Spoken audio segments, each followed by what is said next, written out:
Putin creyó que ya había comprendido Ucrania. Creyó que después de tanto desgaste, después de tantos meses de ataques, después de tantas bajas, el frente ya no podía darle ninguna sorpresa seria a Rusia. Pero lo que está ocurriendo ahora mismo demuestra exactamente lo contrario. Porque Ucrania acaba de incorporar un sistema de artillería que, sobre el papel, parece viejo, incluso irrelevante. Y sin embargo, en el campo de batalla puede convertirse en uno de los peores problemas que Rusia haya tenido que enfrentar en mucho tiempo.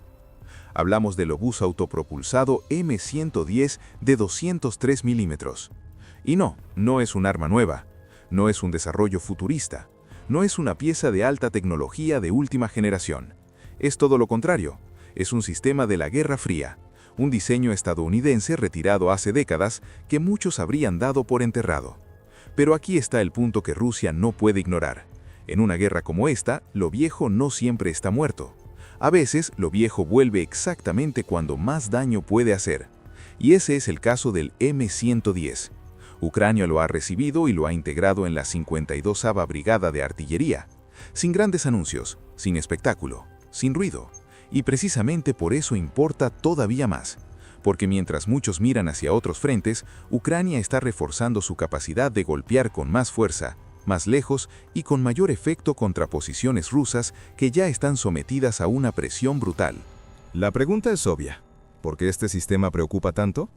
Porque no estamos hablando de un arma pensada para hacer daño limitado, ¿no? Cada proyectil del M110 lleva una carga enorme, unos 90 kilos de explosivo. Eso significa que un solo impacto no es un aviso, no es una corrección, es una devastación directa. Y cuando un arma así entra en una guerra de trincheras, de posiciones fortificadas, de agrupaciones de tropas y de ofensivas lentas, su valor se multiplica. Ahora piensa en esto un segundo. ¿Qué ocurre cuando un ejército que ya avanza con dificultades se encuentra con una pieza de artillería capaz de destrozar concentraciones de infantería, puntos fortificados y objetivos duros en la retaguardia? La respuesta es sencilla. Cada movimiento se vuelve más caro, cada avance se vuelve más arriesgado, cada concentración de tropas puede convertirse en un blanco, y eso es exactamente lo que preocupa a Rusia. Pero todavía hay una pregunta más importante. ¿Cómo ha conseguido Ucrania estos obuses si Estados Unidos ya los retiró oficialmente hace años? La respuesta pasa por otro actor, Grecia. En 2025 aprobó la transferencia de 60 unidades junto con una cantidad enorme de munición. No estamos hablando de unas pocas piezas sueltas, estamos hablando de capacidad real para sostener fuego durante un periodo prolongado. Y aquí está la clave. No es solo el sistema, es la munición que lo acompaña. Porque un obús sin proyectiles no cambia nada, pero un obús con decenas de miles de rondas sí cambia una guerra. Ucrania habría recibido proyectiles de alto explosivo, proyectiles asistidos por cohete y otras variantes que le permiten adaptar el arma a distintos tipos de objetivos. Eso lo convierte en un sistema mucho más flexible de lo que parece a primera vista. Y eso, para Rusia, es un problema serio. Porque el M110 no llega como un arma aislada, llega como parte de una estructura. Ucrania ya utiliza sistemas de precisión para golpear depósitos, centros de mando y nodos logísticos. También usa lanzacohetes múltiples para saturar zonas de concentración de tropas y vehículos. Ahora añade una pieza que puede rematar objetivos más duros, más protegidos y más difíciles de destruir con otros medios. ¿Qué significa eso?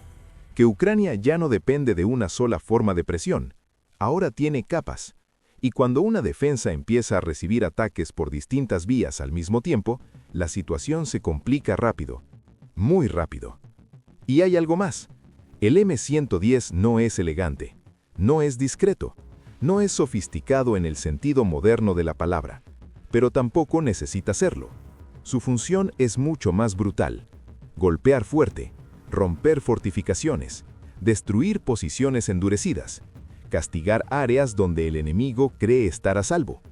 ¿Y qué pasa cuando Rusia piensa que ya ha reforzado un punto y que por fin puede aguantar? Que aparece una pieza de artillería pesada capaz de convertir esa seguridad en humo. Eso es lo que hace peligroso al M110. No su precisión, no su fama, su capacidad de hacer daño donde otros sistemas empiezan a quedarse cortos. Y ahora viene la parte que realmente importa en el frente. Ucrania no está luchando en un campo abierto convencional, está luchando en zonas preparadas para matar, zonas llenas de minas, obstáculos, drones, trincheras, posiciones ocultas y rutas de aproximación controladas.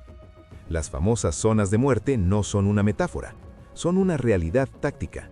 Son espacios donde cualquier intento de avanzar puede convertirse en una catástrofe.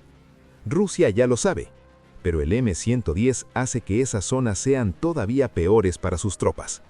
¿Por qué? Porque cuando un ataque ruso intenta atravesar una zona canalizada por minas, drones y fuego de cobertura, se expone. Y cuando se expone, la artillería puede castigar con muchísima más eficacia. El M-110 entra ahí como el golpe pesado que cae justo cuando el enemigo ya está comprometido, ya está visible y ya no tiene margen para reaccionar. Y aquí surge la pregunta que Rusia no quiere hacerse. ¿Qué ocurre cuando tu ofensiva no solo es detectada, sino además castigada con un arma capaz de aplastar posiciones enteras? ¿Qué pasa cuando cada intento de avanzar termina generando más pérdidas que ganancias? ¿Cuánto tiempo puede sostenerse una estrategia así? Ese es el verdadero problema. Porque esta guerra se está pareciendo cada vez más a un mecanismo de desgaste donde cada error se paga en sangre, en material y en tiempo. Y Ucrania está intentando convertir ese desgaste en una trampa que no solo frena, sino que obliga a Rusia a gastar más recursos para conseguir cada metro. Y cuanto más caro se vuelve a avanzar, más se debilita la capacidad ofensiva. El M-110 encaja perfectamente en ese modelo. No por moderno, sino por brutal. No por elegante, sino por práctico. Y además hay un factor económico que no se puede ignorar. Este sistema, comparado con armamento más sofisticado, representa una forma relativamente barata de aumentar la potencia de fuego. Ucrania no está recibiendo algo simbólico, está recibiendo capacidad real a un coste mucho menor que el de sistemas de nueva generación. Eso significa que puede golpear sin arruinarse a la misma velocidad. Y en una guerra de larga duración, eso importa casi tanto como el arma en sí. Porque la pregunta no es solo quién destruye más. La pregunta es quién puede seguir destruyendo durante más tiempo. Y ahí, Ucrania está intentando jugar con ventaja. Los M-110 no sustituyen a lo que ya tiene, lo refuerzan. El obús pesado puede encargarse de objetivos duros que los sistemas más ligeros no rematan igual de bien. Los lanzacohetes siguen presionando concentraciones y movimientos. Los sistemas de precisión continúan golpeando objetivos de valor. El resultado es una arquitectura de fuego más compleja, más difícil de contrarrestar y, sobre todo, más letal. ¿Lo entiendes? Ya no se trata de un único martillazo, se trata de una secuencia. Se detecta, se fija, se castiga, se destruye. Y para las fuerzas rusas, eso significa que incluso sus momentos de aparente estabilidad pueden volverse frágiles en segundos. Esto es especialmente importante en sectores como Kharkov y Kramatorsk, donde se están concentrando esfuerzos defensivos y ofensivos muy sensibles. Son zonas donde el control del terreno importa muchísimo. Zonas donde un solo cambio en la potencia de fuego puede alterar el ritmo operativo. Y si el M-110 ya está siendo empleado allí, entonces Rusia tiene que asumir que su margen de maniobra se está reduciendo. Poco a poco, pero de forma constante. Y esa es la parte más peligrosa de todas. Porque una guerra rara vez se pierde por un solo golpe. Se pierde cuando empiezas a sumar pequeñas desventajas que el enemigo sí sabe explotar. Un sistema más, una línea más débil, un depósito más destruido, una concentración más castigada, y de pronto el problema deja de ser táctico y pasa a ser estructural.